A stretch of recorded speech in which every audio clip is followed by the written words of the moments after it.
Monica, bakit ka tumawag ng ganitong oras?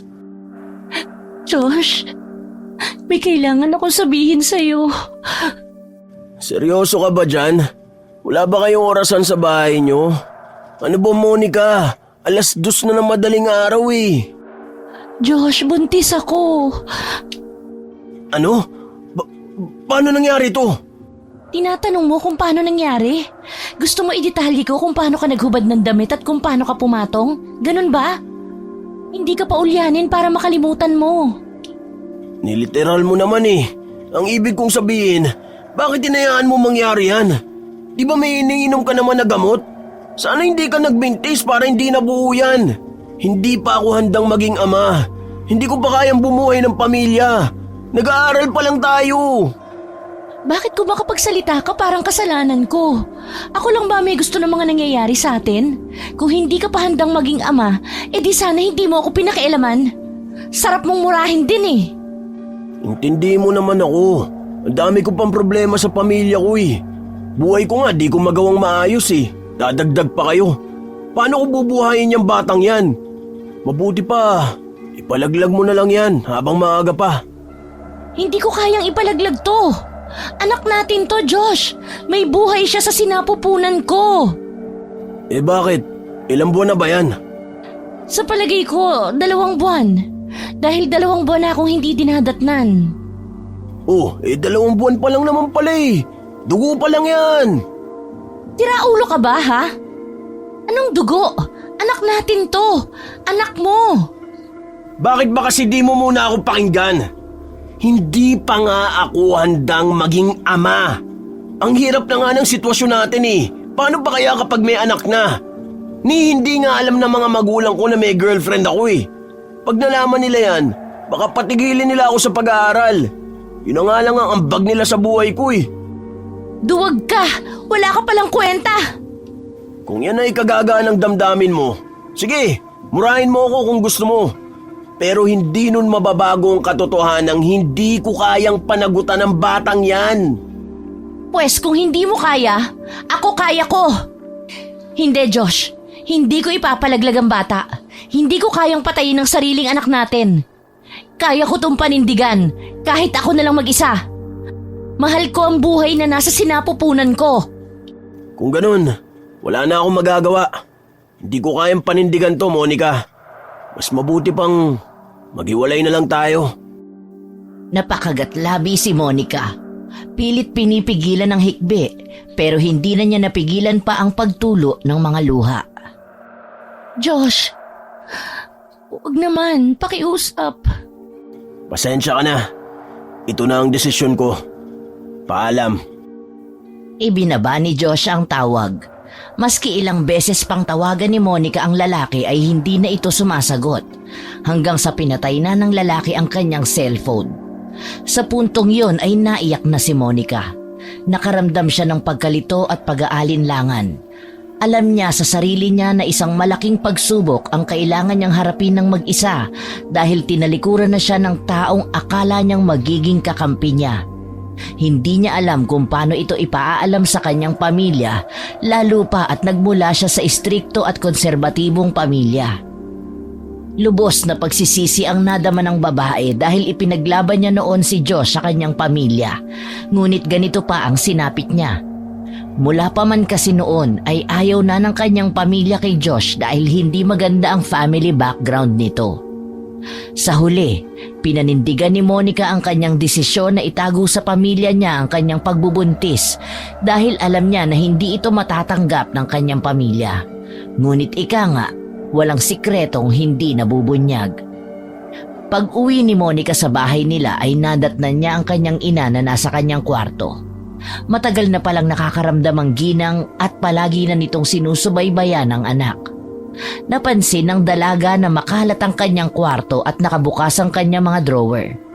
Nakaramdam na siya ng matinding kaba dahil alam niyang doon niya itinago ang kanyang pregnancy test na may positive na resulta. Parang nalulun nito ang sariling dila nang makitang titig na titig sa kanya ang ina.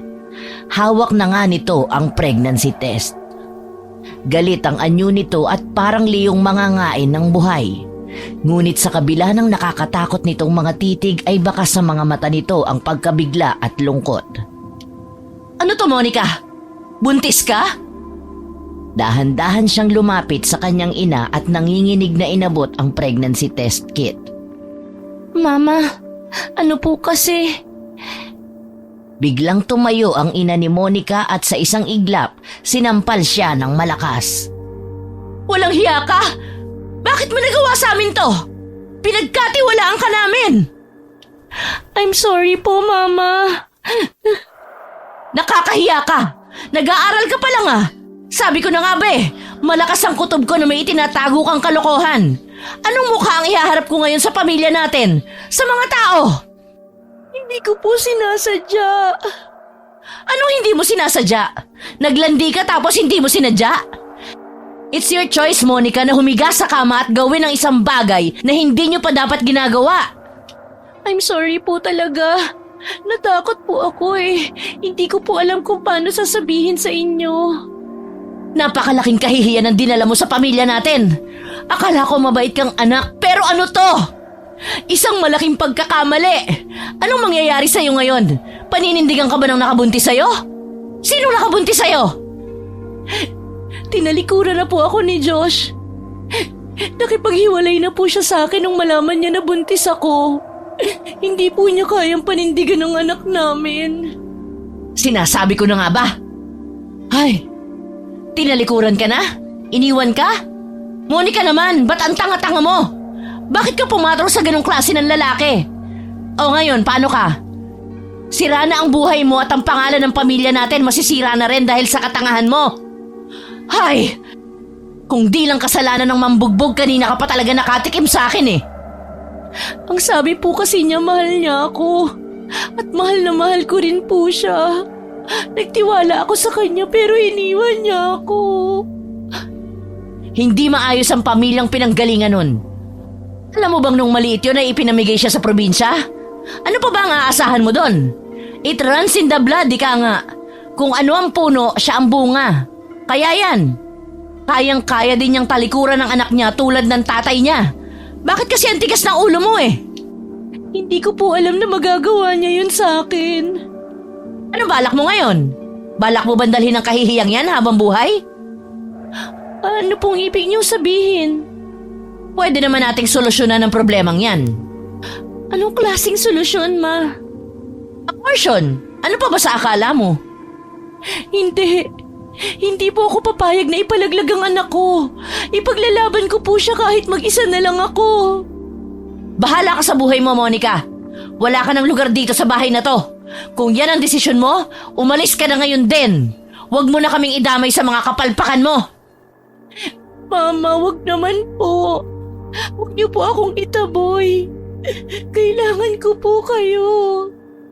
Umalis ka na. Huwag mo nang antayin pang dumating pa ang papa mo at baka mamaya mapatay ka nun. Wala ka ng lugar dito. Ramdam na ramdam ni Monica ang masasakit na salitang binitiwan ng kanyang ina. Bagamat ayaw niyang ideyang palalayasin siya nito ay wala naman siyang magawa. Tila gumuho ang mundo niya ng oras na yon. Wala na si Josh at mawawala na rin sa kanya ang kanyang pamilya. Lalo na ang kanyang ina.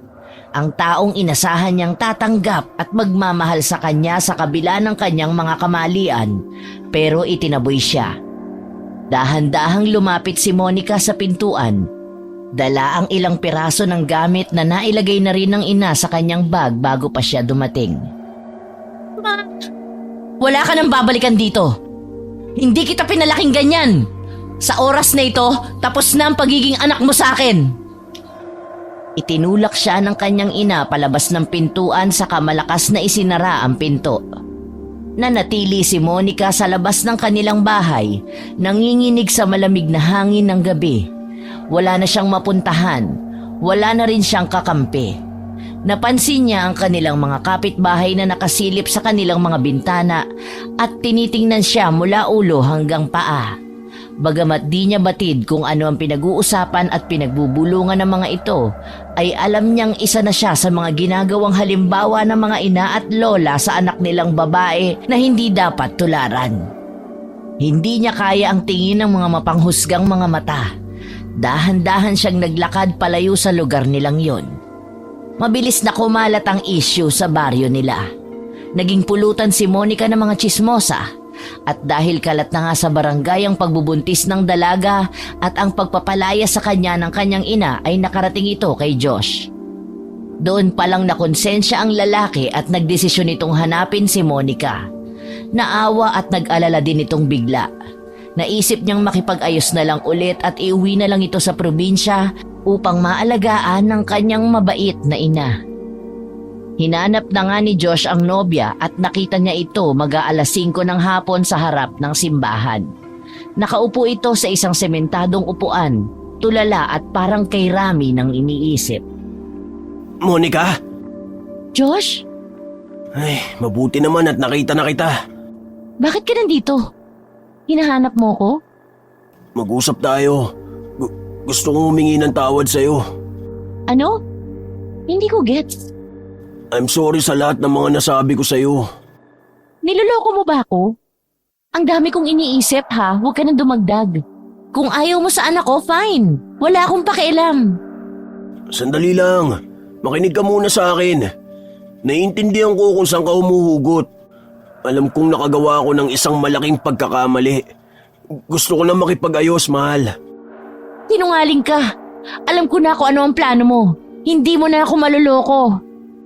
Nabigla lang ako. Ngayon nakapag-isip-isip na ako. Nagising na ako sa katotohanang magiging isa na nga akong tatay. Please, patawarin mo na ako. Para sa anak natin, para sa'yo. Gagawin kong lahat para ipakita sa'yo na totoong sinasabi ko. Anong plano mo? Sumama ka na sa akin sa probinsya. Doon tayo maninirahan ng tahimik. Hindi ko alam kung magtitiwala pa ako sa'yo. Monica, mali ako. Pero seryoso ako ngayon. Paninindigan ko kayong dalawa ng anak natin. Gusto ko kayong protektahan. Nandito ako humihingi ng tawad at umaasang bibigyan mo ako ng pagkakataon na itama ang mga pagkakamali ko. Natatakot ako. Baka kung anong gawin mo sa akin. Hindi. Mahal kita, Monica. Baka naman gusto mo lang ako isama tapos ang plano mo pala ipalaglag doon ng bata. Hindi ko gagawin yun. Nandun ang tatay at nanay ko kaya imposibleng mangyari yun. Ano? Oo, tama ka nang narinig. Iuuwi na kita sa bahay namin. Ano, sasama ka ba? Oo at hindi lang ang sagot. Oo na, ang kulit mo naman eh. Pagdating nila sa probinsya, ang inaasahan ni Josh ay sasalubungin siyang masaya ng kanyang mga magulang. Pero hindi na ang kanyang tatay at nanay ang naroon sa kanilang bahay, kundi ang kanyang tiyahin na kapatid ng kanyang ama. Ipinagtapat nito sa kanya na sabay na namatay ang kanyang mga magulang dahil sa aksidente. 2 taon na ang nakakaraan. Doon niya napagtanto na kaya pala matagal na siyang hindi nakakatanggap ng mga sulat mula sa mga ito ay dahil patay na sila. Halos 5 taon na rin na wala siya sa probinsyang yon. At ang tanging komunikasyon nila ay sulat at pagpapalitan ng text message pa dati. Sumama ang loob niya sa kanyang tita. Tinanong niya ito kung bakit hindi man lang sinabi sa kanya pero sinungitan lang siya nito at sinabihang wala rin naman siyang maitutulong kung sakaling malaman niya ang nangyari. Sinumbatan pa siya nitong ampon at wala ng karapatan sa pamamahay ng kanyang mga magulang. Wala rin daw siyang naiambag sa kanyang pamilya, kaya't hindi siya maaaring maghangad ng anumang bahagi sa ari-arian ng mga magulang nito. Pinalaya sila doon dahil hindi na raw magiging responsibilidad ng mga kamag-anak ni Josh dahil wala na raw ng tumayong magulang nito at binilinan silang huwag nang bumalik pa roon. Nung una ay nakipagmatigasan pa si Josh pero sa huli siya na lang ang nagpaubaya dahil pinagtulungan na siya ng lahat ng kamag-anak nila. Isang bagay lang ang natanggap niya na anilay bili ng kanyang ama na ipinamana sa kanya. Isa yung kwintas na hindi niya alam kung para saan. Saan tayo pupunta ngayon? Hindi ko pa alam. Masyadong magulo ang isip ko, Monica. Gabi na. Natatakot na ako. Huwag kang mag-alala. Nandito naman ako eh. Hahanap na lang tayo dito ng matutuluyan. Pero saan naman tayo dito hahanap? Tingnan mo, Hindi mo ba napansin na parang ang tahimik ng lugar na ito? Saka nakasarado na ang mga kabahayan. Ang dilim din ng mga kalsada. Shh, halika na. Huwag ka nang masyadong mag-alala. Sinubukan nilang kumatok para sana magtanong kung maaari silang makituloy kapalit ng pera, ngunit wala ni isa ang nagbukas ng kanilang tahanan. Ang mga pinto at bintana ng bawat katukin nila ay nakasarado na, maging ang mga ilaw ay nakapatay na rin, gayong halos mag-aalas 7 pa lamang ng gabi. Makakahanap din tayo ng matutuluyan. O ito, isuot mo muna tong jacket para hindi ka lamigin. Sigurado ka ba? Di ba lumaki ka dito? Wala ka bang alam na bukid na merong mga kubo, ganon? Baka naman pwedeng doon tayo makituloy muna. Gabi naman at siguradong walang mga tao na gumagamit. May mga bukid dito dati, pero hindi ko alam kung may mga kubo pa. Matagal na rin kasi kung di nakakauwi dito sa amin eh. Sana meron, Josh. Napapagod na rin ako eh. Baka mapano ang anak natin kapag nasobrahan ako sa pagod at stress. Kapit ka lang.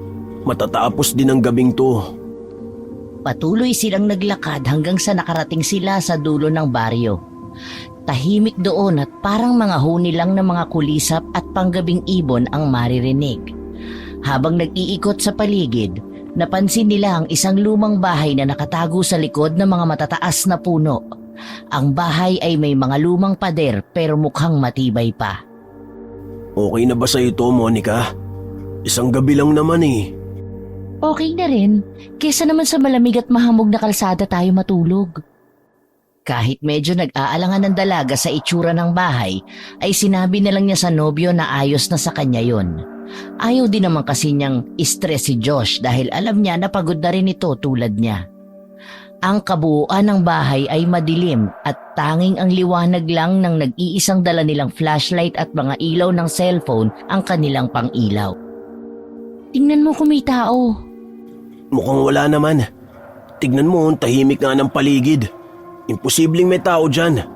Baka matagal na itong abandonado. Subukan mo muna magtao po bago tayo pumasok.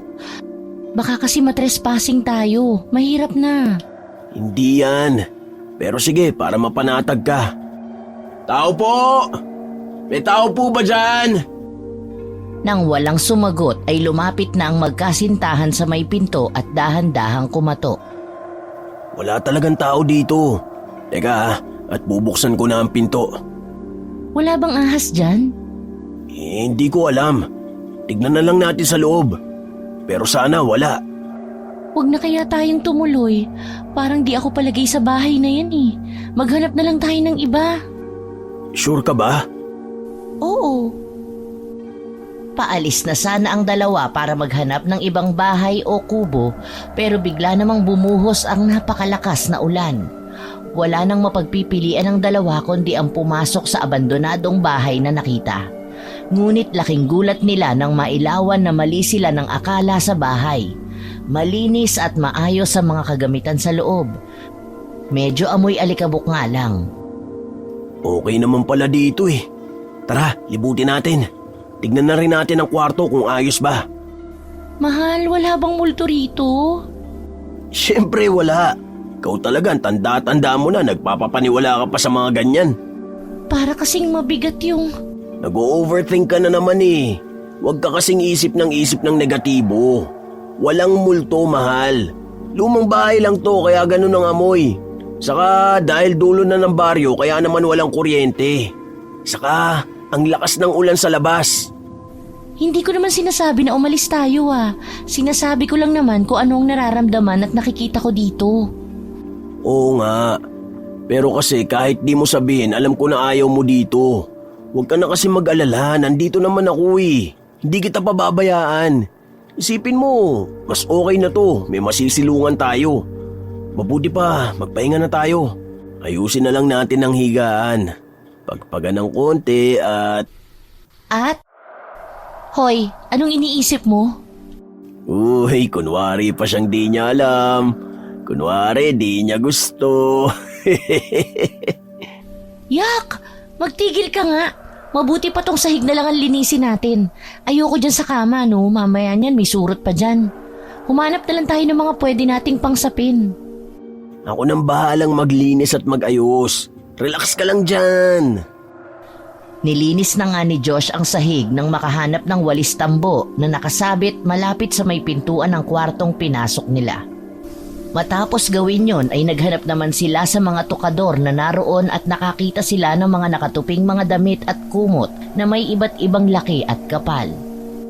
Nakatulog na sila pagkatapos dahil sa labis na pagod. Kinabukasan, naalimpungatan si Josh nang makarinig ng mga kaluskos mula sa labas.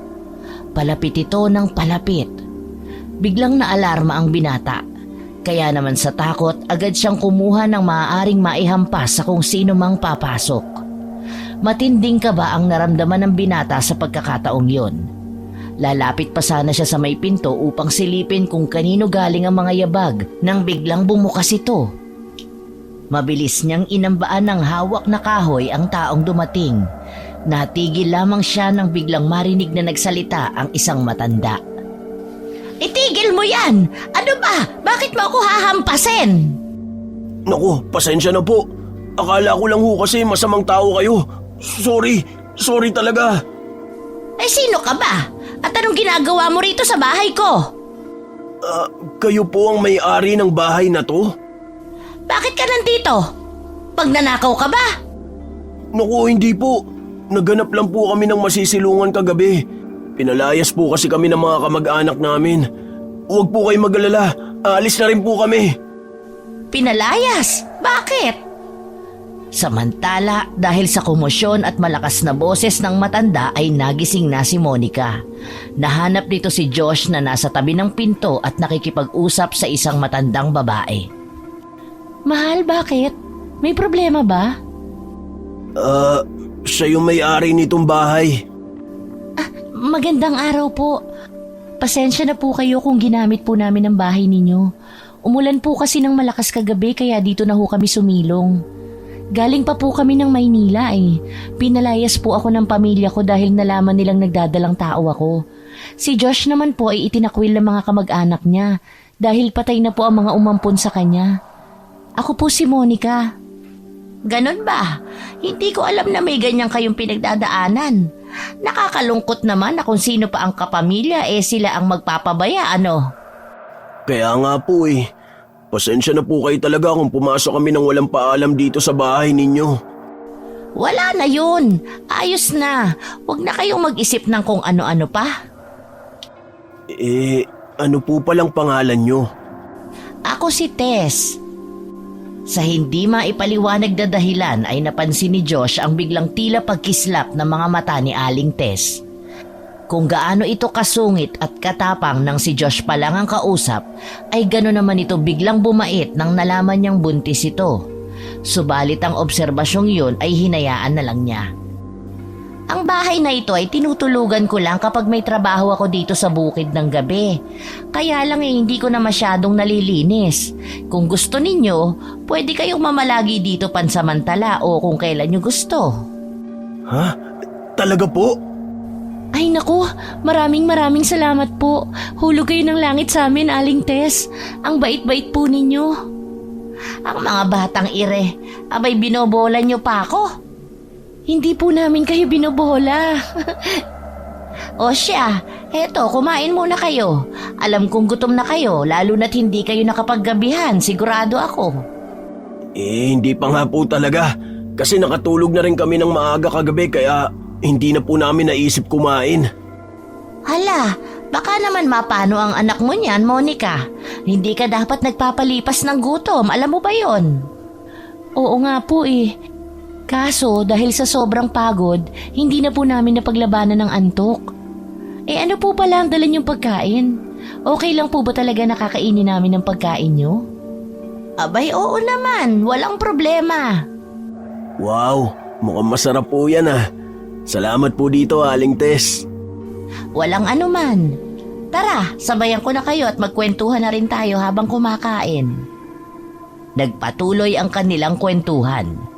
Ang bahay na tila abandonado ay nagkaroon ng sigla at napupuno ng tawanan dahil sa magagandang pakikitungo ng bawat isa sa tatlo. Nagbahagi si Aling Tess ng mga kaganapan sa kanilang baryo, mga tao at iba pa. Samantalang si Josh naman ay ikinuwento naman niya ang kanyang pag-aaral kasabay ang kanyang pagtatrabaho. Hangang-hanga sa kanila ang matandang kausap. Aling Tess, di ba sabi po ninyo pwede po kaming tumuloy dito? Bale, magkano po palang singil nyo sa amin sa renta? Pero sa ngayon po pagpasensyahan na lang po ninyo kung magkano lang po ang kaya ko ibigay ha. Maghahanap na lang po muna ako ng trabaho. Babayaran ko rin po kayo. Ay, wag na iho. Hindi ko kailangan ng pera. Pero kung gusto mo talaga ng pagkakakitaan, may alam akong trabaho na bagay sa'yo. Pwede kitang ilapit sa kakilala ko sa bayan. Talaga po? Anong klaseng trabaho po yun? Mamaya na natin pag-usapan yan. Ang mahalaga ngayon, magpahinga muna kayo. Isa pa, gusto ko ring ipaalala na huwag kayong lalabas ng gabi. Delikado para sa inyo, lalo na kay Monica dahil sa kanyang kalagayan. Bakit po? Ano pong meron sa gabi? Basta, iwasan nyo lang. Mas makakabuti na manatili kayo sa loob kapag madilim na. Magtiwala kayo sa akin. Dahil sa ipinakitang pag-aalala at kabutihan ng matanda, lubos na nagtiwala ang magkasintahang sina Josh at Monica. Wala silang kamalay-malay na ang matandang babae na pinagkatiwalaan nila ay may itinatagong madilim na lihim. Sa kabila ng kanyang mabait na pakikitungo, may mga bagay siyang hindi ipinapakita sa kanila. Makalipas ang 5 buwan, lumaki na ang tiyan ni Monica. Sa bawat paglipas ng araw ay nakita nilang mas naging mapagmalasakit si Aling Tess sa kanilang dalawa. Halos araw-araw tuwing maliwanag ay nasa bahay na yun na ang matanda. Sobrang pag-aalaga ang ipinakita nito para sa magkasintahan, lalo na kay Monica at sa kanyang dinadala. Palagi itong may bitbit na mga prutas at gulay. Ipinagluluto niya sila. Natutuwa si Monica kay Aling Tess at minsan ay nasabi niya na para siyang nakatagpo ng isang panibagong ina sa katauhan ng matanda. Tuwang-tuwa naman si Aling Tess sa narinig. Sa loob ng ilang buwan nilang pamamalagi sa kubo, unti-unti na silang nakakilala at nagkaroon ng koneksyon sa ibang tao, lalo na si Josh na madalas ay nasa bayan at nagtatrabaho bilang isang construction worker. Marami na siyang naging kakilala at naging kaibigan sa bayan. Samantala si Monica naman ay tanging si Aling Tess lang ang halos naging mundo niya. Bihira lamang payagan ni Aling Tess si Monica na lumabas at kapag lumalabas man siya, palaging kasama si Josh. Palaging paalala ni Aling Tess na maaaring mapahamak si Monica sa labas. Kalaunan ay parang napagtanto nila na tama si Aling Tess dahil sa tuwing lumalabas sila ay iniiwasan sila ng tao o kung di naman kapag naglalakad-lakad sila ay masasama ang mga tinging ipinupukol ng mga ito sa kanila. Wala silang kaibigan sa lugar na yon. Ngunit sa kabila ng kabaitan ng matanda sa kanila ay nakaramdam ng di tama si Josh. Napansin niyang nagiging overprotective na ito lalo na kay Monica. May mga pagkakataong napapansin niyang parang may itinatago ang matanda, ngunit hindi niya ito maipaliwanag. Habang patuloy na lumalaki ang tiyan ni Monica, tila mas napapraning ang lalaki. Marami siyang tanong na hindi niya kayang masagot. Hanggang isang araw, habang abala sa pamamalengke ang lalaki, may nakasalubong itong pagala-gala na lalaking madumi at nanlilimos. Bigla siyang hinarang nito. Nakatitig ito sa kanya at kapansin-pansin ang biglang pagsimangot. Nagulat siya nang biglang magsalita ito at marinig mula sa baliw ang isang babala. Mag-ingat ka. Sinasabi ko sa'yo, may mga taong nakapaligid sa'yo na hindi totoo at mapagpanggap. Anong ibig mo sabihin? Ngunit matapos sabihin ng katagang yun, ay hindi na siya sinagot ng baliw. Tumakbo ito at hindi na niya ulit nakausap. Anong ibig sabihin ng mga sinabi niya? Habang sinusubukang iproseso ang mga sinabi ng lalaki, biglang pumasok sa isip ni Josh si Aling Tess. Nagsimulang bumilis ang tibok ng kanyang puso. Posible kayang si Aling Tess ang tinutukoy ng lalaking yun? Pero paano? Napakabait niya sa amin Kaya imposibleng... Nagsimulang bumuo ng mga haka-haka ang isip ni Josh. Naalala niya ang lahat ng kakaibang bagay na napansin niya kay Aling Tess.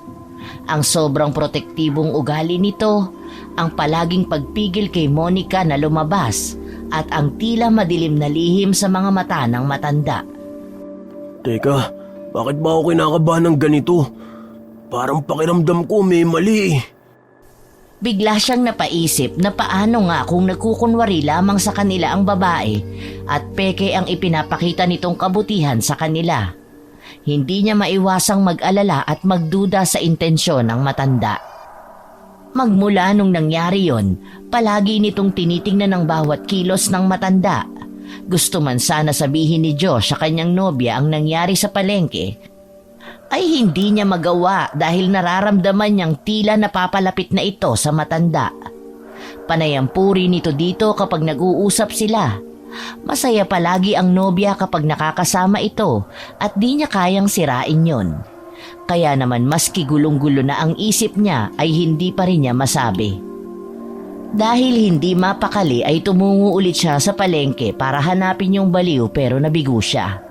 Balita niya sa mga taong nakasalubong at napagtanungan ay mahirap daw talagang mahanap ang eksaktong lugar nito dahil palipat-lipat na mga bayang pupuntahan at paminsan-minsan lang bumabalik. Sinabihan na rin siya na huwag maniwala sa sinabi nito dahil baliw at lahat ng sinabi noon ay puro kabaliktaran ang nangyayari. Hindi alam ni Josh kung sino ang paniniwalaan niya pero iba rin ang kutob niya kaya kahit nag-aalinlangan ang kanyang isipan, patuloy pa rin siya sa pag-obserba sa matanda. Hanggang isang araw habang naglalakad siya pauwi, muli niyang nakita ang baliw. Nakatago ito sa matataas na damo, takot na takot habang nakatanaw sa bahay na tinutuluyan nila. Nabaling ang tingin niya sa gawing yun at nakita niyang inaalalayan ng matandang babae si Monica. Napakunot ang kanyang noo dahil sa nakikita niya wala namang dapat nakatakutan.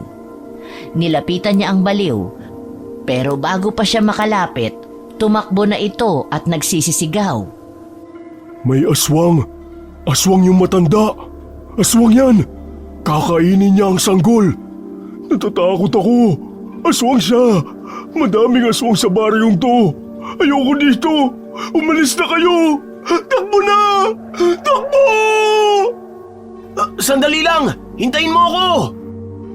Hinabol ni Josh ang baliw. Pero nang tuluyan na itong makalayo ay saka naman siya nagsisi dahil iniwan ulit niya ang nobya sa matanda.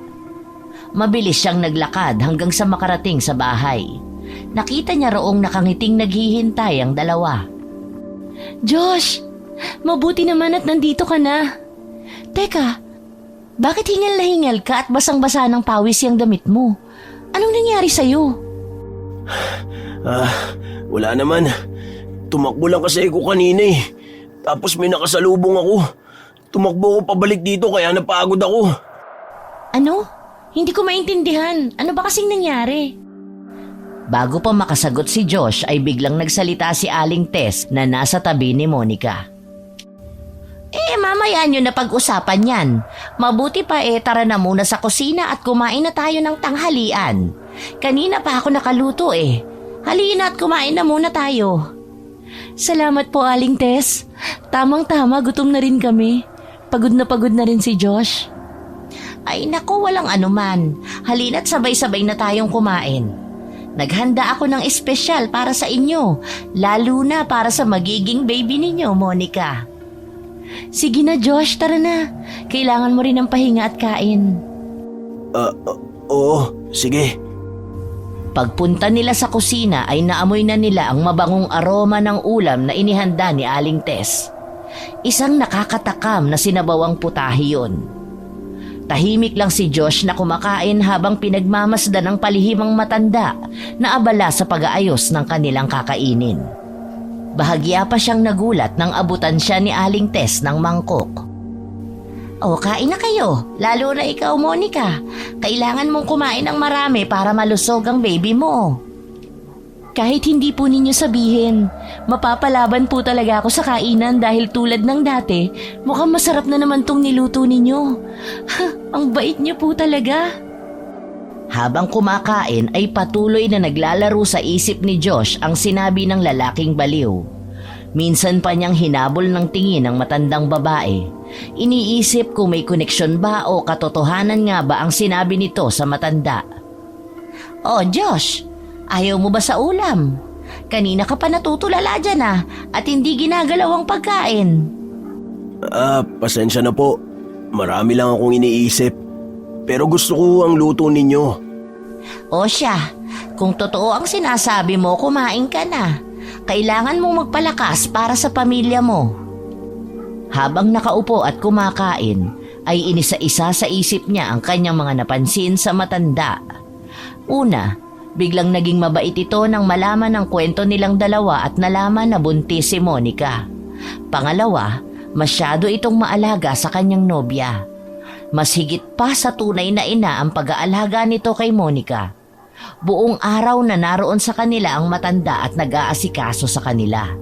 Nagtataka na rin siya kung bakit ganun ito makitungo sa kanila, gayong wala naman silang maibibigay na anumang kapalit. Pangatlo ay nabanggit ng matanda noon na nagtatrabaho ito kapag gabi. Hindi rin naging malinaw ang mga sagot nito sa kanila kapag nagtatanong. Nagagalit pa ito kapag nangungulit siya. Pang-apat, saka lamang ito kumakain at nakikisabay sa kanila kapag ito ang nagluto ng ulam. Pansin din niya na hindi naglalagay ng kahit na bawang, luya at asin ang matanda. Naging maayos naman ang maghapon nila ng araw na yon hanggang sa nagpaalam na ulit si Aling Tess sa dalawa. O sige mga anak, uuwi na ako ha. Baka hinahanap na ako ng mga anak ko eh. Bukas ulit, no? Salamat po ulit, Aling Tess. Lagi po kayong nandyan para sa amin. Walang anuman mga anak. Basta't mag-iingat lang kayo, lalo na ngayong malapit ka ng mga anak. Nang magsimulang maglakad ang matanda ay nakaramdam ng malamig na hangin sa kanyang batok si Josh. Napatitig siya sa likod habang papalayo ito. Josh, okay ka lang ba? Para ka namumutla May sakit ka ba? Wala, Monica. May iniisip lang kasi ko eh. Pag-usapan natin mamaya kung okay lang sa'yo. Okay, sige. Pagkatapos nilang maghapunan, inayos na ni Monica ang kanilang pinagkainan habang si Josh ay nakatulala at parang kay dami ng iniisip. Napansin niyo ni Monica pero hindi na siya nagtanong. Matapos ang ilang sandali ay inaya na ni Monica si Josh na pumasok na sa kwarto para magpahinga.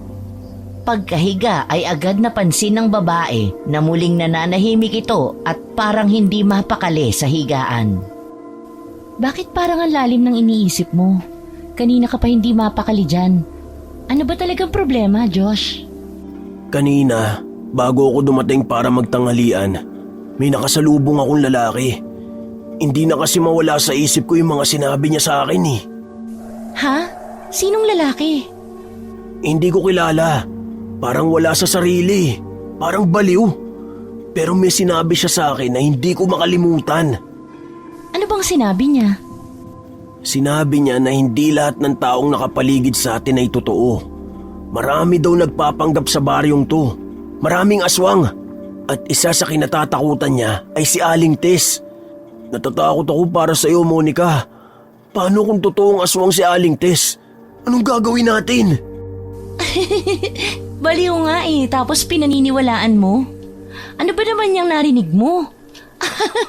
Mabuti pa wag mo nalang pansinin. Hindi. Para kasing may katotohanan yung sinasabi niya. Nakita ko yung totoong takot sa mga mata ng lalaki. Sinabi pa niya na kakainin ni Aling Tess ang anak natin. Kakainin daw ng aswang. Seryoso ka ba? Ano ka ba naman, Josh? Baliw yun. Bakit ka nagpapa-apekto dun? Oo nga, pero napapaisip ako, Monica. Si Aling Tess, parang may kakaiba sa kanya eh. Ala, si Aling Tess? Ang bait-bait kaya ng matanda. Niluluto niya lahat ng gusto ko, inaalagaan niya tayo. Bakit mo naman biglang iniisip na may kakaiba sa kanya? Hindi ko naman sinasabi na aswang nga talaga siya at masama si Aling Tess. Ang gusto ko lang sabihin, mag-ingat tayo sa kanya. Monica, hindi pa natin siya lubos nakakilala. Ni isa sa mga kamag-anak niya wala pang nagpunta o sumilip dito. Maghapon siyang nandito at nakabantay sa'yo. Di mo ako masisisi kung iisipin ko na parang may mali sa sobrang kabaitan na ipinapakita niya. Wala namang mawawala sa atin kapag hindi tayo masyadong magtiwala sa kahit kanino, di ba? Alam mo, napaparaning ka lang kasi malapit na akong manganak. Nag-aalala ka siguro ng malala. Okay si Aling Tess, wala kang dapat na ipag-alala. At saka kung aswang siya, di dapat nun pa niya ako sinaktan. Alam mo naman na… Oo, tama ka. Baka nga napapraning lang ako. Pero please lang mag-ingat ka pa rin. Huwag kang magpapadala masyado sa kabaitan niya. Sige na, huwag ka nang mag-alala. Safe tayo dito. Lahat ng pangangailangan natin na ibibigay ni Aling Tess. Basta, relax ka lang. Oo, Monica, relax lang ako. Pero mag-ingat pa rin tayo Fine, mag-iingat ako. Mabuti. Sige na, magpahinga na tayo. Maya-maya ay naramdaman ni Monica ang mainit na yakap ni Josh. Ramdam niya ang init ng katawan nito sa kanyang likod. Ilang sandali pa ay nakatulog na ang dalawa. Josh, gising. Ha? Parang may tao sa labas. Kanina pa ako nakakarinig ng mga kaluskos na parang nanunubok. Hoy, bumangon ka dyan. Tingnan mo. Please. Ano? Bakit ko naman titingnan? Hayaan natin siya dyan. Kung tao man yan, di naman yan makakapasok sa bahay. Sarado ang mga pinto at bintana natin. Pero sige, huwag kang mag-alala. Akong bahala. Bumangon si Josh at kinuha ang itak na palagi niyang inilalagay sa ilalim ng kama nila. Maya-maya ang mga kaluskos ay naging parang tunog ng kinukuskus ang pader. Ano ba yun? Bakit ganun ang tunog? Sige mahal, huwag ka na lumabas. Baka kasi mabangis na hayop yan. Baka mapahama ka pa. Sisilipin ko lang. Diyan ka lang. Paglapit ng lalaki sa may bintana ay agad na amoy niya ang isang nakakasulasok na amoy na parang patay na hayop. Halos masuka siya sa baho. Tiniis niya yon at dahan-dahang iniangat ang bintana. Dahil maliwanag ang buwan ng mga oras na yon, kitang-kita niya ang isang kakaibang nilalang na ikinukuskus ang matatalas na kuko sa pader. Biglang nakaramdam ng takot si Josh dahil alam niya sa unang tingin pa lang na hindi tao o mabangis na hayop ang gumagawa nun. Parang aswang! May aswang nga! Mabilis niyang nilapitan sa kama ang kasintahan. Ano? Anong nakita mo? Huwag ka magugulat May aswang sa labas! Ha? Aswang? Seryoso ka ba? Oo, nakita ko! Ang pangit ng itsura niya! Nakakatakot tapos mahahaba ang kuko niya! Anong ginagawa niya dito? Ako ba ang sadya niya, Josh? Paano ang baby natin? Baka mapano siya? Mabuti pa mag-impake na tayo. Aalis tayo sa bahay na to. Walang tanong-tanong na nagsimulang mag-ayos ng gamit si Monica. Samantalang si Josh naman ay abala sa pagtingin-tingin sa paligid. Naging alerto sa anumang pwedeng gawin ng nilalang. Hindi pa man sila nakakabawi ay bigla na lang may kumalabog sa kanilang bubungan. Josh, ano yun? Ano na naman yun? Hindi ko alam. Baka may nahulog lang. Biglang lumakas ang kalampag at tila binabayo na ito ng paulit-ulit ng kung anumang nilalang na nasa itaas. Parehong napasigaw na ang dalawa. Hindi na halos makayanan ni Monica ang takot na kanyang nararamdaman ng mga oras na yon. Diyos ko! Josh! Nang makita ng dalawa na nagsisimula ng masira ang ilang bahagi ng bubong, ay mabilis niyang hinatak si Monica. Monica, halika! Kailangan na nating umalis dito! Hawak kamay, dahan-dahan silang lumabas ng kwarto. Sinubukan nilang hindi makagawa ng anumang ingay. Naglakad sila sa labas sa masukal na daan at binalak na magtago sa dilim. Umaasa silang masasalisihan nila ang aswang. Ay, salamat naman at hindi tayo napansin ng aswang. Shh! Huwag ka munang maingay. Agad napansin ni Josh na tila nagpapaikot-ikot lamang sila sa lugar. Nagtataka siya kung bakit dahil alam niya na diretso lang ang daan sa dulong bahagi ng baryo na yun. Kapag naglakad ay makikita rin ang mga kabahayan ng mga taong nakatira doon. Walang kaalam-alam ang dalawa na nasa ilalim na pala sila ng mahika ng kinatatakutang aswang. Bilisan mo, Monica. Kailangan natin makalayo at makatakas dito. Josh, kanina pa tayo lakad ng lakad pero bakit parang pabalik-balik lang tayo? Kanina ko pa nga rin napapansin yan eh. Nalilito na rin ako, Monica. Sumasakit ang tiyan ko. Aray. Kapit lang, mahal. Makakaalis tayo ng ligtas dito. Halika, mabuti pa. Magtago muna tayo sa malaking puno na yon. Tara! Palapit na sana sa puno ang dalawa pero bago pa man nila marating yon, ay biglang lumitaw mula sa kung saan si Aling Tess. Saan kayo pupunta? Lalayas kayo sa bahay ko? Aling Tess, tulungan niyo kami. May aswang sa bahay. Aswang? Oho, may aswang sa bahay niyo. Alis na po tayo dito. Makukulit talaga ang mga yon. Sinabi ng huwag makialam eh. Ano? Anong sinabi mo, Aling Tess? Kilala mo ba ang mga yon? Hindi lang kilala, mga kapamilya ko pa. Sinasabi ko na nga ba eh. Hindi talaga maganda ang kutob ko sa'yo at sa pinapakita mong kabutihan sa amin. Halika na, Monica! Walang makakaalis. Hindi kayo makakaalis dito ng buhay, mga iho at iha. Alam niyo kung bakit? Ang lugar na ito ay sakop ng kapangyarihan ko. Anong kailangan nyo sa amin? Ito na ang itinakdang araw para kunin ko ang inalagaan ko. Anong inalagaan? Ano bang ibig niyo sabihin, Aling Tess? Matagal na akong natatakam sa tiyan mo. Alam niyo bang mas masarap ang sanggol na nasa sinapupunan kapag inalagaan ng isang aswang? Hindi! Kaya pala mabait kayo sa akin at alagang-alaga. Yun pala lahat ng yun ay may kapalit. Abay, oo naman. Wala nang libre ngayon, iha. Lahat ng naitulong ko sa inyo, ang anak mo ang bayad. Hindi ako papayag. Sige, subukan mo! Akala mo ba hindi kita papatulan? Nagpapatawa ka ba, binata? Wala kang laban sa akin. Isa ka lang simpleng lalaki na walang alam at mahina. Hindi mo ako kaya. Kaya ibigay niyo na sa akin ng kusa ang kailangan ko. Akin na ang pagkain ko. Walang hiya kang matanda ka.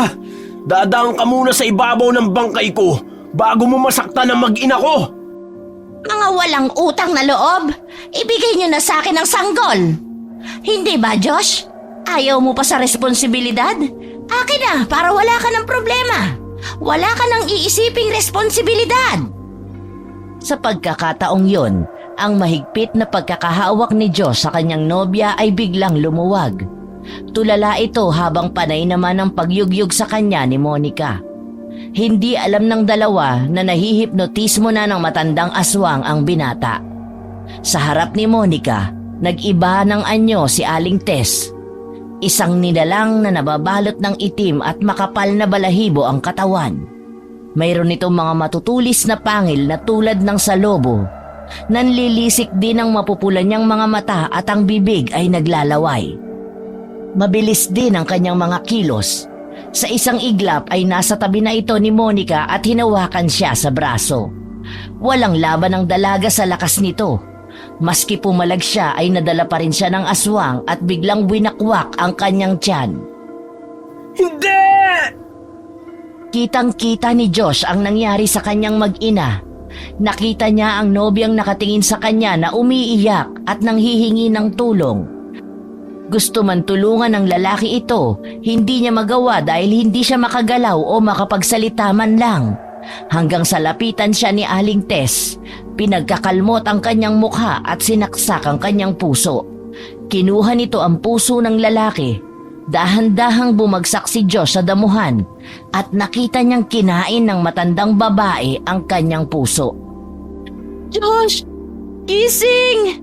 Binabangungot ka! Gising! Sa lakas ng sigaw ni Monica, biglang napabangon si Josh, hingal na hingal, basang-basa ng pawis at halatang natataranta. Walang sabi-sabing niyakap niya agad si Monica, mahigpit at tila takot. Monica, patawarin mo ako. Naging pabaya ako. Di man lang kita na ipagtanggol. Patawad, mahal. Dahil sa akin namatay ka. Nabigla si Monica sa kakaibang ikinikilos ni Josh. Nalilito siya kung ano ang sinasabi nito at kung ano nga ba ang nangyayari. Bagaman naguguluhan, niyakap niya ito ng mahigpit at pilit pinapakalma ang nobyo sa pamamagitan ng mahinang tapik at hagod sa balikat ng lalaki. Josh, ano bang sinasabi mo? Buhay ako! Ligtas tayo! Ba't ka ba nagkakaganyan? Monica, yung panaginip ko napakasama. Ayoko mangyari sa iyo yun. Ano bang napanaginipan mo? Pwede mo ikwento sa akin. Biglang tumahimik si Josh. Gustong-gusto niyang ikwento kay Monica ang kanyang panaginip pero natakot siya. Ayaw niyang bigyan ng takot o stress ang nobya lalo pat nagdadalang tao ito. Sa halip ay sinabi ni Josh na kapag sumikat ang araw kinabukasan ay uuwi na sila sa lungsod at doon na lamang sila magsisimulang dalawa. Nangako ang binata na haharapin nito ang mga magulang ni Monica upang humingi ng kapatawaran at basbas sa kanilang relasyon. Nangako itong aayusin niya ang lahat ng gusot sa nangyari sa kanilang dalawa. Samantala, nang makabalik sa pagkakatulog si Josh ay hindi naman na muli pang dinalaw ng antok si Monica. Hindi niya maintindihan ang kanyang nararamdaman. Bigla niyang naisip na baka kailangan niyang magpahangin para bumalik ang antok. Kaya dahan-dahan siyang bumangon at lumabas ng kwarto. Umupo si Monica sa upuan sa balkon ng bahay. Isinandal ang likod sa malamig na semento. Hinaplos niya ang kanyang tiyan. Pilit pinapakalma ang sarili sa tahimik na gabi. Ngunit wala siyang kaalam-alam na may isang nilalang na nag-aabang sa kanya sa itaas, nakadukwang at nakatitig sa kanyang tiyan habang naglalaway, tila sabik na sabik sa pagkaing nakahain sa kanyang harapan. Walang ano-ano ay may narinigang dalaga na mga bulong di kalayuan sa kanilang tinutuluyan.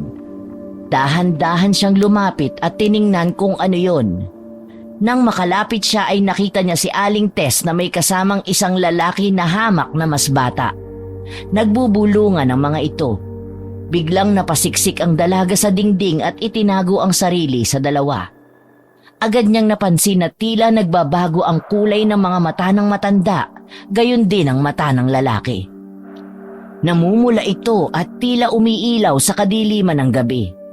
Minsan pa niyang sinilip ang kinaroroonan ng mga ito pero nang muli siyang sumilip ay bigla silang nawala sa kanyang paningin.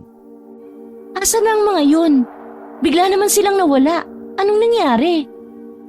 Dahil sa nakita ay nagpasya na si Monica na pumasok na lang sa bahay. Kinabahan na kasi ito sa kanyang nakita.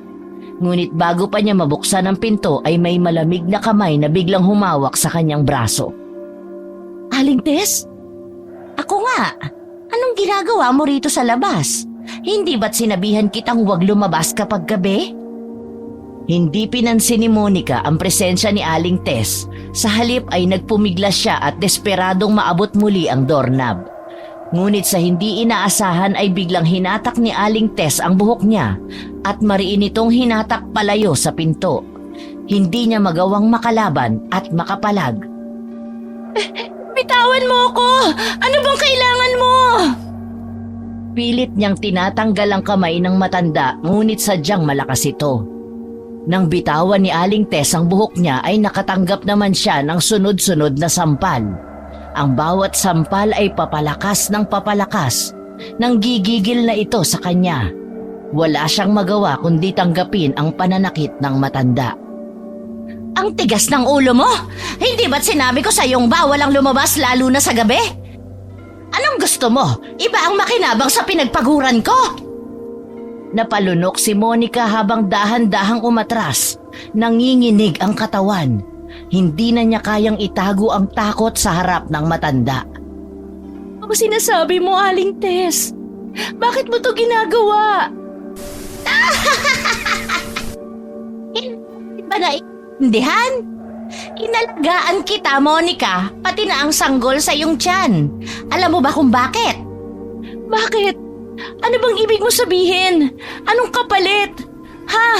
Ano? Ang kailangan ko ay ang nasa loob mo, Monica. Ang nasa sinapupunan mo, siya ang kailangan ko. Bukas pa sana ang tamang oras para sa masarap na hapunan pero sinira mo, Monica. Pero ayos lang, pwede naman ngayon ako kumain at wala kang magagawa para pigilan ako. Agad na napansin ni Monica ang paglalaway ng matanda habang nakatingin sa kanyang tiyan. At habang papalapit ito, doon siya nakahanap ng pagkakataon para umatras. At nang masandala na niya ang pinto ay hinawakan niya ang kanyang tiyan upang protektahan. Nilakasan niya ang kanyang loob at naghintay ng tamang tiyempo. At nang dumating yun ay bigla niyang sinipa sa binti ang matanda at nawala nito ng balanse. Natumba sa lupa si Aling Tess. Dali-dali niyang inabot ang doorknob at binuksan yon saka mabilis na isinara. Hinabol siya ng malalakas at malalamig na tawa ng matanda. Akala mo makakatakas ka? Halos bumaliktad ang sikmura niya sa takot. Maya-maya ay tumigil sa pagtawa ang matanda. Nakarinig siya ng malalakas na yabag mula sa labas. Saglit siyang huminto habang pigil na pigil ang kanyang paghinga. Pinakiramdaman na rin niya ang paligid kung susubukan bang buksan ng matanda ang pinto. Ngunit tanging mga kaluskos lang, tawa at mga mabibigat na yabag ang naririnig sa likod ng pinto. Monica! Monica! Alam kong nandyan ka. Hindi ka makakatakas. Wala ka nang pupuntahan. Lalabas ka rin, Monica. Naglakad ng mabilis pabalik ng kanilang silid ang dalaga. Naabutan niya doon ang kasintahan na mahimbing pa ring natutulog. Nagtaka siya kung bakit tila hindi man lang ito nagising sa kaguluhan. Josh! Gising! Kailangan na nating umalis dito! Ngunit walang naging reaksyon ang binata. Mahimbing pa rin itong natutulog maski malalakas na yugyug na ang ginagawa sa kanya. Josh! Gumising ka na! Pakiusap, gumising ka na! Please, kailangan mo gumising! Josh, ano ba? Monica! Salamat, gising ka na! Salamat talaga! Ano bang nangyari? Bakit takot na takot ka? Si Aling Tess! Papatayin niya ako at ang anak natin! Hindi. Panaginip ba to ulit? Ano? Hindi ka nananaginip, Josh! Mapanganib ang matandang yun! Tama ka sa hinala mo! Hindi siya mapagkakatiwalaan! Balak niyang kainin ang anak natin! Ano? Aswang siya! Nakita ko! Yung mga mata niya namumula! Umalis na tayo dito! Umalis na tayo! Sandali! Hindi tayo pwedeng lumabas. Masyadong delikado. Saka ayokong mangyari sa atin yung panaginip ko kanina lang. Ayokong mawala ka sa akin, mahal. Anong gagawin natin? Luma na ang bahay na to, pero matibay. Hindi niya basta-basta ito mapapasok.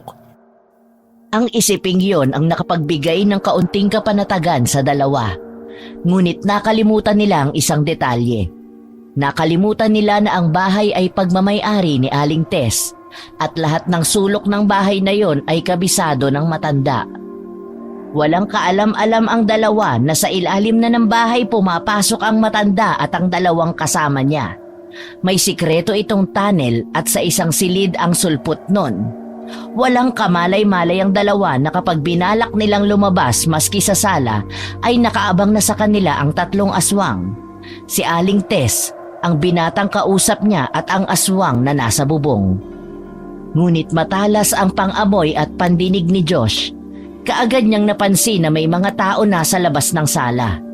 Agad niyang binulungan si Monica upang maghanap ng pwede nilang ipanglaban sa kanilang mga gamit, pero wala namang maisip si Monica.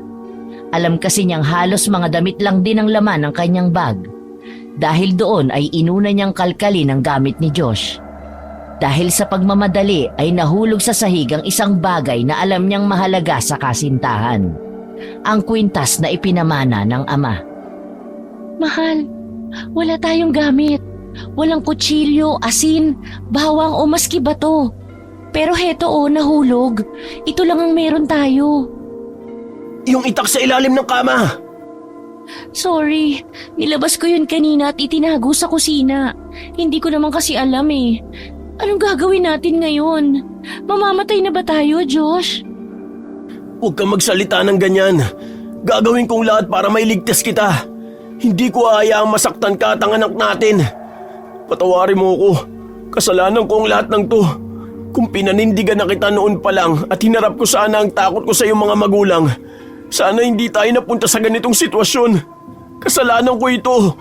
Kasalanan ko. Tama na. Hindi naman kita sinisisi. May tiwala ako sa'yo. Alam ko kakayanin natin ang pagsubok na to. Alam ko na maililigtas mo kami ng anak mo. May mga narinig silang nagtatawanan sa labas ng pinto at pinag-uusapan ng mga ito ang kanilang magiging partihan kung sakaling makuha nila ang sanggol. Mahal, muntik na nating makalimutan na bahay nga pala to ni Aling Tess. Kung hindi tayo makakaalis dito, sigurado kung kayang-kaya niya tayong pasukin dito. Kung ganoon, dapat umalis na tayo dito. Pero paano? Sa bintana. Kaya mo pa bang umakyat sa bintana?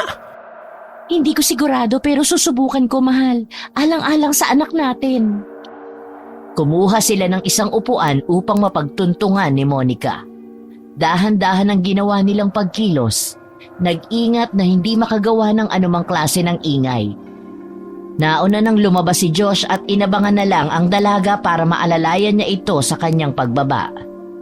Nanginginig ang kanyang mga kamay habang inaabot niya ang kamay ni Monica. Muli ay napalingon ang dalaga sa pinto nang makarinig ng malalakas na yabag mula sa labas ng silid. Ngayon na, Monica! 1, 2, 3, hakbang! Nang halos nasa kalahati na sila ng pagbaba, biglang bumukas ang pinto ng kanilang kwarto. Dahan-dahan silang lumingon at doon nila nakita ang mga aswang nakatayo sa pinto. Bagamat tao ang kanilang anyo ay natakot pa rin ang dalawa sa matatalim nilang mga titig, habang ang mga ngipin ay unti-unting lumalabas habang sila ay napapangisi. Bilisan mo! Halos mapasigaw ang dalaga. Alam niyang wala ng oras at kailangan na nga niyang magmadali. Kumapit siya sa gilid ng bintana at saka mabilis na ibinaba ang katawan. Tiwala siya sa pagsalo sa kanya ni Josh. Halika na! Kailangan nating makalayo sa kanila! Sige! Takbo! Mga anak, ipaubaya nyo na sa akin ito. Umuwi na muna kayo. Ako na ang bahalang maghabol sa kanila. Delikado kung magsasama-sama tayong 3. Sige na, umuwi na kayo. Isang nakapangingilabot na hiyaw ang kumawala mula sa isang aswang. Yun ang huli nilang narinig na dalawa habang papalayo sa bahay ni Aling Tess. Ngunit pagkaraan ng ilang sandali ay tumigil sa pagtakbo si Monica. Bakit ka tumigil? Nasa likod lang natin sila! Baka maabutan nila tayo! Hindi ko na kaya. Pagod na ako. Mukhang hindi na tayo makakatakas. Kaya natin to! Hindi ko hayaang mahuli tayo ng aswang! Biglang narinig nila ang umaalingaw-ngaw na tawa ni Aling Tess. Tila mas malapit kesa noong una. Mga ingrato kayo! Lahat ginawa ko para sa inyo! Tapos ito ang igaganti ninyo? Ako ang nagpatuloy sa inyo! Ako ang nagpakain nung wala kayong makain! Ganyan ba kayo magbayad ng utang na loob? Anong gagawin natin? Mukhang hindi talaga siya titigil. Halika, magtago tayo! Saan? Malapit na siya! Natatakot na ako! Ginawa ko ang lahat sa inyo, pero ito ang igaganti ninyo? Tatakasan ninyo ako? Mga walang utang na loob! Walang makakatakas sa akin! Wala! Monica, dito tayo. Sumiksi ka sa loob ng mga damo. Huwag kang gagawa ng ingay, okay? Paano kung makita niya tayo? Hindi tayo makikita basta tahimik lang tayo. Kailangan lang natin magtago ng mabuti. Habang nakayuko ang dalawa sa gitna ng damuhan, ay naririnig nila ang tila papalapit na boses ng matanda. Hanggang sa napatigil ito sa kanilang tapat. Parang dinadama kung nasaan sila. Hindi niyo ako maloloko, mga bata. Kahit saan pa kayo magtago, maaamoy ko kayo. Huminga ng malalim si Josh. Sinubukan niyang pakalmahin ang kanyang sarili habang naririnig ang papalapit na mga yabag.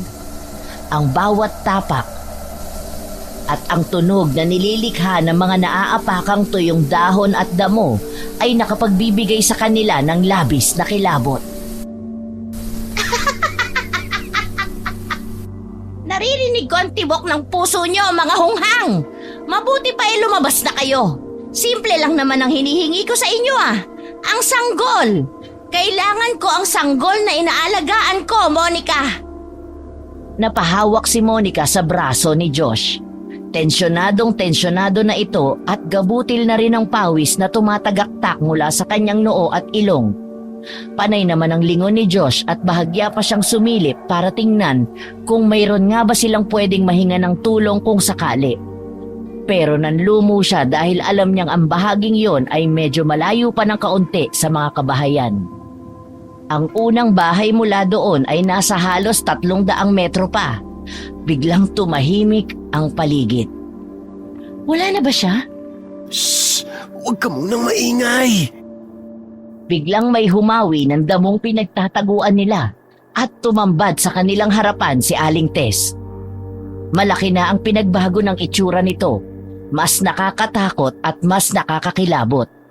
Ang kanyang mga mata ay parang sa mabangis na leon, matalim kung tumitig. Meron siyang mga pangil na handang lumapa dahil sa talas at haba. Ganon din ang kanyang mga kuko na kayang-kayang pumunit ng balat at laman ng kanyang mabibiktima. Ang kanyang balat ay maputla at halos nagkukulay abo na napapalibutan ng mga galit na ugat na tila gumagapang sa ilalim. Ang kanyang pagtayo ay hindi na tulad ng dati dahil bahagya siyang nakayuko at tila nakaposisyon sa paraang parang lulundag o aatake. Ang kanyang anyo ay nag-aalanganing tao at halimaw. Akala ninyo hindi ko kayo mahahanap? Nagpupumigla si Monica mula sa pagkakahawak sa kanya ni Aling Tess, ngunit tila bakal ang lakas ng aswang. Bitawan mo siya, Aling Tess! Wala kaming masamang ginawa sa'yo! Wala daw. Wala daw. Paanong wala kayong kasalanan tatakas nga kayo, di ba? Lalayas na kayo dito sa poder ko, di ba? Itatakas nyo ang pinakamasarap na magiging pagkain ko. Hayop ka, Aling Tess! Sabi ko na nga ba, totoong kutob ko na may iba sa'yo. Pakawalan mo si Monica kung hindi. Wala ka sa posisyon para manakot, bata. Ako ang... Hindi na pinatapos ni Josh ang anumang sasabihin ng matanda. Hinawakan niya ang kamay ni Monica at pilit inaalis doon ang pagkakahawak ni Aling Tess. Ngunit ang hindi nila inaasahan ay biglang nagbago ulit ng anyo ang matanda sa harap nila. Mas naging mukhang isang halimaw, mas nakakatakot. Nilabas na nito ang totoo niyang wangis bilang isang aswang. Naging isang mabagsik na dambuhalang aso. Si Josh na handang-handang lumaban ay biglang nakaramdam ng panghihina dahil sa takot habang nakatingin sa aswang. Napaatras siya habang ang mga kamay ay nanginginig. Monica, hindi natin to kaya. Hindi. Wala tayong laban. Huwag ka sumuko! Kailangan nating lumaban! Hindi tayo pwedeng basta nalang magpatalo! Tignan mo siya, Monica. Anong magagawa natin sa ganito? Wala tayong laban. Masyado siyang nakakatakot. Halos bumigay na sa takot si Josh lalo na't palapit na ng palapit ang aswang sa kanila. Halos napaluhod na ito sa lupa at tila sumusuko na dahil sa kawalan ng pag-asa. Samantalang si Monica kahit nanginginig sa takot ay pilit hinihila si Josh para tumayo. At sa kahihilan niya, ang kwintas na nakatago sa loob ng kanyang t-shirt ay biglang tumambad sa paningin ng aswang. Josh, tignan mo! Kaagad napansin ni Monica na ang galit na dambuhalang aso ay biglang napaatras nang makita ang kwintas. Parang bigla itong nawala ng tapang. Napakunot ang noo ni Josh. Naguguluhan siya pero nang unti-unting bumabalik sa alaala niya noong bata pa siya, ang alaala ng ama at ng anting-anting na yun ay bigla siyang nabuhayan ng loob. Madalas ikwento sa kanya ng kanyang ama na yun ay malakas na pangontra sa mga masasamang elemento tulad ng mga aswang, barang, kulam at engkanto. Napagtanto niyang hindi ordinaryo ang pamana sa kanya nito. Ang kwintas ay tila may kapangyarihan laban sa mga tulad ni Aling Tess. Kaagad niyang binulungan ng dasal ang kwintas at humingi ito ng gabay at kaligtasan para sa kanila. Hindi! Hindi maaari! Ang kwintas na yan! Alam mo to? Bakit ka natatakot dito, Aling Tess? Bakit? Bakit nasa iyo ang kwintas na yan? Pagmamay-ari yan ang kinatatakutan naming antingero. Akala namin tapos na ang lahat nung mamatay siya sa aksidente. Isang antingero ang tatay ko? Tatay? Tatay mo ang antingero na hindi namin kayang labanan noon. Akala namin tapos na ang katatakutan nang namatay siya. Pero ngayon, bakit nasa iyo yan? Kung takot ka dito, mabuti pa itigilan mo na kami. Hayaan mo na kami, Aling Tess. Mga bata lang kami. Josh, ibig sabihin, ang kwintas na yan ay hindi basta kwintas lang. Gamitin natin yan panlaban sa kanya. Munti ko nang makalimutan. Totoo, natatakot kami sa antingero, pero wala na siya. At ikaw, bata ka lang. Hindi mo kayang gamitin ang kapangyarihan niya. Tama ka, isa ka lang bata at wala kang alam. Totoo ba yun? Hindi mo ba alam kung paano gamitin ang kwintas? Hindi. Katapusan nyo na, wala na kayong kawala mga bata. Muling nagpalit ng anyo si Aling Tess at sinugod nito si Josh. Ngunit sa di malamang dahilan ay tila nagkaroon ng lakas ng loob at tapang ang binata na makipagsabayan sa lakas ng aswang. Nasasangga niya ang bawat pag-atake at nakapagbibigay siya ng mga suntok na nakapagpapaatras at nakapagpapahina dito. Ngunit sa isang muling pagsugod ay tinamaan ng matalas na kuko sa braso si Josh. Napasigaw si Monica dahil sa matinding pag-aalala. Naging malikot ang kanyang mga mata. Naghanap siya ng bagay na pwede niyang magamit upang matulungan ang nobyo. Nakakita siya ng isang kaputol na sanga. Matulis ang dulo nito dahil sa pagkakahiwalay nito sa mismong puno. Nang lingunin niya ang dalawang magkalaban, ay nakita niyang nakapaimbabaw na ang aswang kay Josh at nakaamba na itong mga gat. Ibinuhos niya ang lahat ng natitira niyang puwersa. Pinagpapalo niya ang aswang. Ngunit matigas ang katawan nito. Akala'y di tinatablan sa ginagawa niya. Mahal, subukan mo idikit sa kanya ang kwintas. Gawin mo na! Oo, mahal. Etong sayo! Nang dumikit ang kwintas sa balat ni Aling Tess, bigla siyang napaatras. Tila ba nakuryente o nasakta ng isang bagay na hindi niya inaasahan. Napalitan ng pagkagulat at takot ang dating nakakatakot niyang ekspresyon.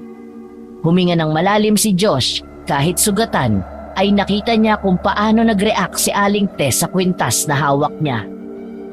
Hindi! Hindi ito pwedeng mangyari! Mukhang hindi naman pala ganun kahirap gamitin ang kwintas na to, Aling Tess. Dahil mukhang gumagana ito maski bata lang ako at walang alam sa pagiging antingero. Wag kang lalapit. Hindi pwedeng sa ganito magtapos to. Mga traidor kayo. Wala kayong utang na loob. At anong kailangan namin bayarang utang na loob? Yung pag-aalaga mo sa girlfriend ko tapos ano? Inaalagaan mo kasi gusto mong sayo lang ang sanggol, di ba? Para masolo mong kainin. Ikaw ang traidor. Di mabuti ang gusto mo sa amin. Ikaw ang hayop. Mamamatay tao ka. Nagpatuloy pa rin ang laban. Mas naging agresibo si Aling Tess at sa bawat pagsugod ay pilit nitong iniiwasan na madikit sa kanya ang kwintas. Dahil desperado na si Josh na mailagay o maidikit ito kay Aling Tess, ay hinubad niya ang suot na anting-anting. At iyon ang pinakamalaking pagkakamali na nagawa niya.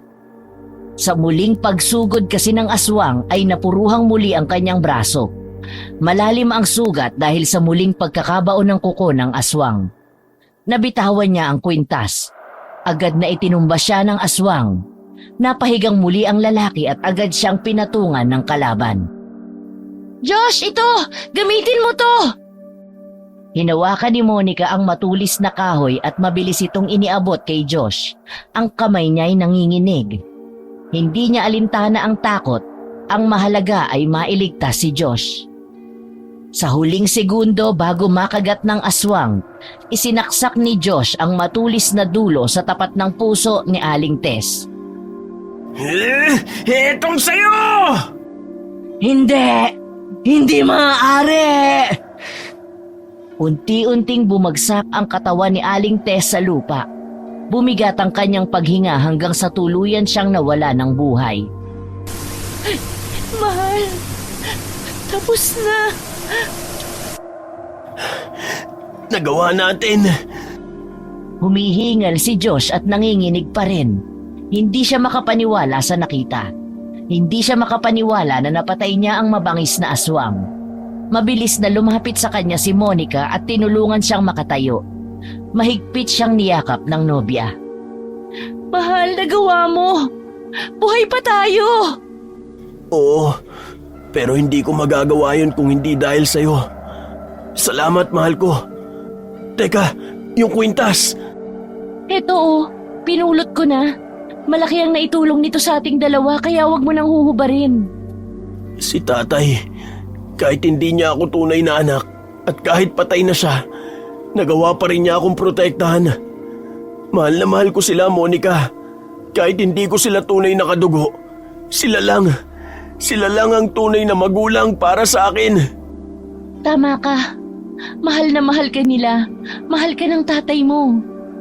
Magmula ngayon, hindi ko na kayo iiwan. Magiging inspirasyon ko ang pagmamahal sa akin ni tatay. Papalakihin ko rin sa pagmamahal ang anak natin, Monica. Salamat. Natigil sila sa pag-uusap nang bigla silang makarinig ng malalakas na alulong ng mga aso. Napatingin sila sa bangkay ni Aling Tess. Mahal, kailangan natin makaalis dito. Baka may dumating pa. Sana wala na. Kasi parang hindi ko nakakayanin. Kaya nga, umalis na tayo dito. Uuwi na tayo. Kailangan nating umalis bago pa may makakita sa atin. Hindi tayo pwede magtagal dito. Bigla, narinig nila ang mga kaluskos mula sa malayo. Agad silang napatingin sa direksyon ng tunog. Pareho silang kinabahan. May paparating. Ha? Kailangan na nating tumakbo. Paglipas ng ilang minuto ay narating na rin nila ang mga kabahayan. Sinubukan nilang kumatok pero tulad ng dati ay wala pa ring nangahas na magbukas ng kanilang mga pinto o sumilip man lang sa kanilang mga bintana. Nagpatuloy sila sa paglalakad hanggang sa biglang tumigil si Monica. Humigpit din ang hawak niya sa sugatang braso ng nobyo. Nag-aalalang napalingon sa kanya ito. Ayos ka lang ba? Aray! Ang sakit ng tiyan ko! Manganganak na yata ako, Josh! Manganganak ka na? Teka, pigilan mo muna! Hindi ko kayang pigilan. Ano ka ba? Hindi ko na kaya. Sobrang sakit. Sa di inaasahang pagkakataon, isang kubo ang biglang lumiwanag. Nagbukas ito ng kanyang ilaw at pamaya-maya ay lumabas ang isang matandang babae. Lumapit ito at nagpakilala sa dalawa. Nag-alok ng tulong. Ngunit dahil sa nangyari ay nagdalawang isip si Josh. Bigla kasi niyang naalala si Aling Tess. Hindi niya kilala ang matanda at hindi niya alam kung totoo ang hangarin nitong makatulong. Kayo yung mga dayo na nakatira doon kay Tess, hindi ba? Tawagin niyo na lang akong Lola Maria. Dati akong hilot at matutulungan ko siya sa panganganak. Aswang po si Aling Tess. Baka... Alam ko at alam naming lahat. Akala nga namin aswang din kayo. Hindi po.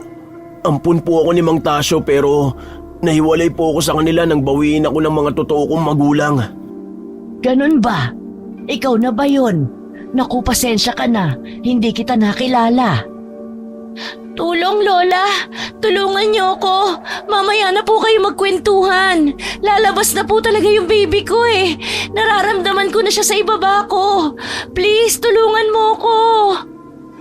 Dahil nakarinig na ng ibang boses sa labas, ang ilang kabahayang malapit na sa kanila ay biglang nagliwanag. Nagsilabasan ang mga tao at lumapit. Minanduhan sila ng matandang babae na ipasok sa loob ng kanyang kubo ang dalaga. Maingat siyang inasikaso ng matanda. Si Josh kasama ang ilan ay naghintay sa labas ng kubo. Maya-maya ay nakarinig na sila ng iyak ng isang sanggol. Pumasok si Josh sa loob at nakita niyang nasa dibdib ni Monica ang isang maliit na sanggol. Lalaki ang anak niyo. Iho, binabati ko kayo. Ay, salamat sa Diyos. Monica, ligtas na tayo. Pwede ko ba kayong matanong? Bakit kayo nandito sa labas dis oras ng gabi? Nalaman po kasi namin na aswang yung si Aling Tess at papatayin niya po kami. Nasaan siya? Napatay ko po siya. Biglang nagliwanag ang mukha ng babaeng kaharap. Mga kasama, patay na ang aswang. Napatay ng batang ito si Tess. Nagbunyi ang mga taong naroon. At doon nila nalaman na matagal na rin kinatatakutan ng mga tao ang pamilya ni Aling Tess. Dahil mula nang mamatay ang antingero sa kanilang lugar, ay naghasik na ito ng lagim sa kanilang baryo. Wala nang nagtangkang lumaban sa mga ito. Kaya ang tangi na lang nilang ginagawa ay ang pagsasara ng kanilang mga pinto at bintana at ang paglalagay ng mga proteksyon sa mga ito upang hindi sila mabiktima ng pamilya ng mga aswang. Ang mga taong naroon nagpapasalamat ng marami sa binata. Nang sumikat ang araw, agad na nilinis ng mga tao ang kalat mula sa nagdaang gabi. Inilibing nila ang bangkay ni Aling Tess at nangako sa dalawa na wala silang alam. Wala silang nakita at walang bangkay na natagpuan sa kanilang baryo. Hinayaan na nilang makaalis ang mga ito ng malinis at tila walang patayang nangyari sa baryo. Kasabay ng pagkamatay ni Aling Tess ay ang biglang pagkawala din ng kanyang mga anak. Malamang ay umalis na ang mga ito at nagpakalayo-layo na. Tinulungan ng mga tao sina Josh na makapunta sa ospital upang magamot at ganun din upang ma-check up ang sanggol at si Monica. Matapos nilang magamot ay tuluyan na nga nilang nilisan ang bayang yon. Bagamat maraming pinagdaanan, natutunan nilang ang tunay na pagmamahal at tapang ang susi sa kanilang kaligtasan at tagumpay. Sa kanilang pagbabalik sa Maynila, naisipan nilang magpakita sa pamilya ni Monica at handang-handa nang harapin sila ni Josh para humingi ng tawad at hingi na rin ang kamay ni Monica. Kabadong-kabado ang binata at inihanda na rin niya ang sarili sa masasakit na salita o pananakit sana ng mga magulang ng kanyang nobya. Pero ang hindi nila alam ay matagal nang nangungulila ang mga ito sa kanilang anak. Matagal na rin nilang napatawad ang dalawa. Hinihintay na lamang nila ang pagbabalik ng kanilang anak kasama ang kanyang bagong pamilya.